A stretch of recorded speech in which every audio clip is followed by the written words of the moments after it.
So hello আসসালামু আলাইকুম guys, আজকে ব্লগটা করতেছি হচ্ছে ঢাকা এয়ারপোর্টে। আমি যাচ্ছি হচ্ছে আমার মামাকে আনতে।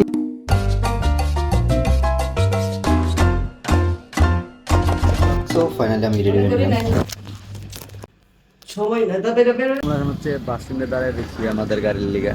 প্রায় আমাদের গাড়িটা এসে পড়বো বাট গাড়ির কোনো খবর নাই। তোমার অনুভূতি কি? গাড়ির নিগা যদি 1 ঘন্টা ধরে দাঁড়িয়ে রইছো, ঠিক আছে মাথাটা ফাড়াই দেই গাড়ি আমার খবর আছে। 8:55 দিকে দাঁড়ায় রইছি, এখন 1 ঘন্টা 10 মিনিট হয়ে গেছে। আচ্ছা গাড়ি লাইলে আগে কি করবো আর তাই খুশি দিবে না দে আরো। হ্যাঁ তাই দেয়া পারলে 100 টাকা, না দেয়া পারলে 1 টাকা। না দেওয়ালে একটা তো এলো না, এটা তো 2 নম্বর হয়ে গেল। আচ্ছা না দিলে 50 টাকা, হ্যাঁ না দিলে 50 টাকা। আচ্ছা তাহলে তুমি দিবে, কিন্তু আমি কিন্তু দিব না। আর ওরা আমার কাছে যাবে না। আচ্ছা চাইলে একটা ঘুষি মারি দিবে হুদাইয়া কি করে এই যেমন করে মামা আপনি এত দেরি করে এলেন কে? তাহলে 100 টাকা। আচ্ছা তো আজকের চ্যালেঞ্জ 100 টাকা বাজি হইলো, আর না পারলে 50 টাকা তোমার দিতে হবে। আচ্ছা হইলো? হ্যাঁ ডান। ওকে তাহলে আমাদের ফক্সো গাড়ি ইজ কামিং, আমাদের গাড়ি এসে উঠছে। ঠিক আছে যায় নাকি একটা চট দিবা কিন্তু। না না দেয়া যাবে না, মুরব্বি মানুষ। अरे कहना क्या चाहते हो? হাই ফোল দিবা তুই বাজি তো হারে গেছিস। আচ্ছা দাদি উনি আমাকে কি টাকা অবশ্যই। তো এই যাচ্ছে আমাদের ফক্সো গাড়ি। দূরে থেকে ভাবতেছিলাম গাড়িটা মনে হয় একটু ভালো হবে, যেহেতু লেট করে আসছে, তারপরে ওর জার্নিটা হয়তো একটু ভালো হবে।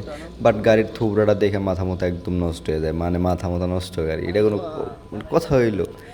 যাই হোক, এখন সিনিয়ররা ভাড়া করছে তো আমাদের আর কিছু করার নাই, তো আমরা চুপচাপ জাস্ট উঠে বসে রইলাম। অ্যান্ড এইখানে যে গ্রিন লাইনের অবস্থা, মানে OnePlus আর স্যামসাং যে কটা আছে সব কটা গ্রিন লাইন এই গাড়িতে এসে পড়ছে। তারপর মামা আসলো অ্যান্ড আমরা আস্তে আস্তে রওনা দিলাম এয়ারপোর্টের দিকে। রাত্রি বাজে তখন প্রায় 10:30টার মতন। রাত্রি হতে না হতে আমি একটু ঘুমাই এসে পড়ছিলাম। অ্যান্ড তারপরে দেখেন মাহিমের কি অবস্থা।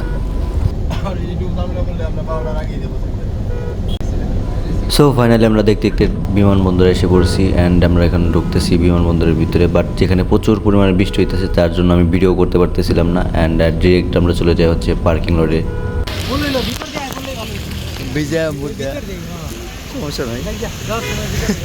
অ্যান্ড এখানে যে দেখতেছেন এটা হচ্ছে আমাদের কোনো কথা বলতেছেন, এটা হচ্ছে আমাদের একটা ভাইয়া লাগে অ্যান্ড আমাদের দূরের একটা কাজিন।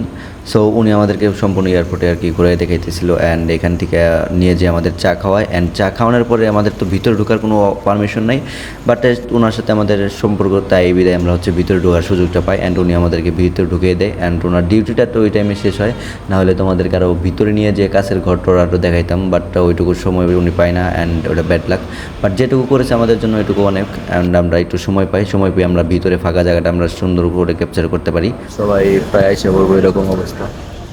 এখানে সবাই একজন একজন করে বের হইতেছে। 1 মিনিটের মধ্যে এখানে ভিড়ে একদম জমজমাট হয়ে গেছে, মানে সবাই বের হইতেছে। তো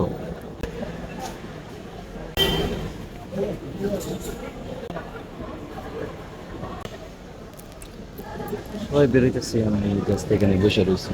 এই যে মাহিম, কেমন লাগতেছে তোমার? হ্যাঁ ভালো লাগতেছে।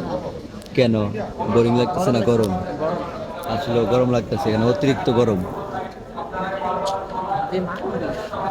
তোমার লেগে এখানে একটা এসি লাগিয়ে দিই।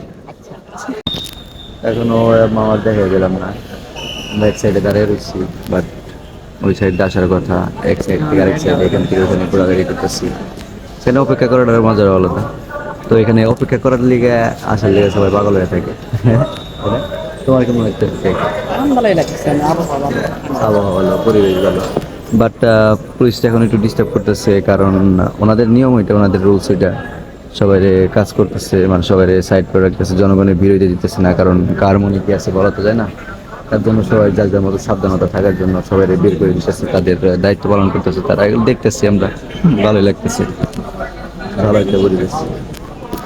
সবচেয়ে ইম্পর্টেন্ট কথা হচ্ছে এখানে ভিতরে যেয়ে না কেউ কোনো কিছু খাওয়া দাওয়া করতে যাবে না, কারণ এখানে সব কিছুর দাম 5 টাকা থেকে 10 টাকা বেশি রাখে। এই বাংলাদেশের পরিবেশ তো আগে বলছে, মানে পানি টানি তো অবস্থা খারাপ থাকবে। তো আমরা এখান থেকে দুটো হচ্ছে পাওয়ার নেই, অ্যান্ড আমাদের কাছ থেকে পাওয়ারের দাম রাখে 50 টাকা থেকে 60 টাকা অ্যান্ড 40 টাকা ব্যাক করে।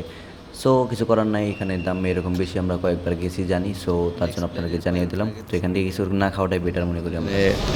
পাওয়ার খাইতেছি, এর দাম নিচ্ছে এখন তো 50 টাকা দুইটা 50 টাকা, দুইটার দাম নিচ্ছে হচ্ছে 60 টাকা। ঠিক আছে, মানে সব কিছু 10 টাকা করে।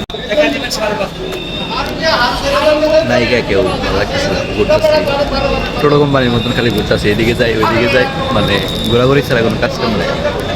আর মাঝে মাঝে পুলিশের বগা বগা খাই আবার এখান থেকে কই কই হ্যাঁ আসুক। তো ফাইনালি এখন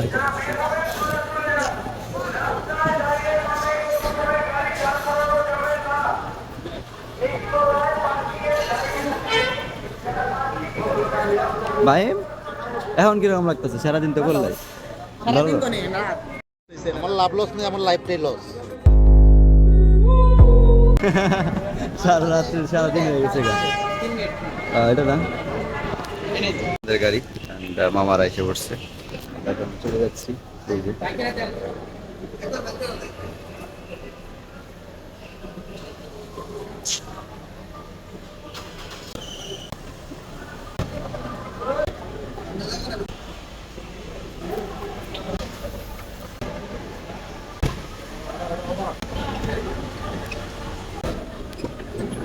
তো আমাদের মামার মাল সামান সব কিছু ঢুকে ফাইনালি আমরা এখন এসে পড়ছি একটা হোটেলে খাওয়া দাওয়া করার জন্য। অ্যান্ড এটা হচ্ছে আমাদের রাতের খাওয়া দাওয়া। অ্যান্ড এখানে আমরা কালাভুনা অ্যান্ড মাংস, তার সাথে মাছ, আর মানে যার যেরকম খাওয়ার ইচ্ছা হয় সেরকম মোটমাট আমরা 1650 টাকার বিল তুলি। অ্যান্ড আমরা ভরপুর এখানে খাওয়া দাওয়া করে আবার আমরা রওনা দিই, তারপরে চলে যাই বাসায়। সো ফাইনালি বাসায় এসে পড়ছি, আমাদের আস্তে আস্তে প্রায় রাত 4টা বাজে যায়। অ্যান্ড এখান দিয়ে সূর্য উঠতেছে, ও মাই গড। তো আজকের ব্লগটা এই পর্যন্ত ছিল, এখন বাজে সকাল 4টা। তো যারা এয়ারপোর্টে যাবে তাদের জন্য ব্লগটা লাইক করবে, সাবস্ক্রাইব করবেন, শেয়ার করবে। Tata, bye bye.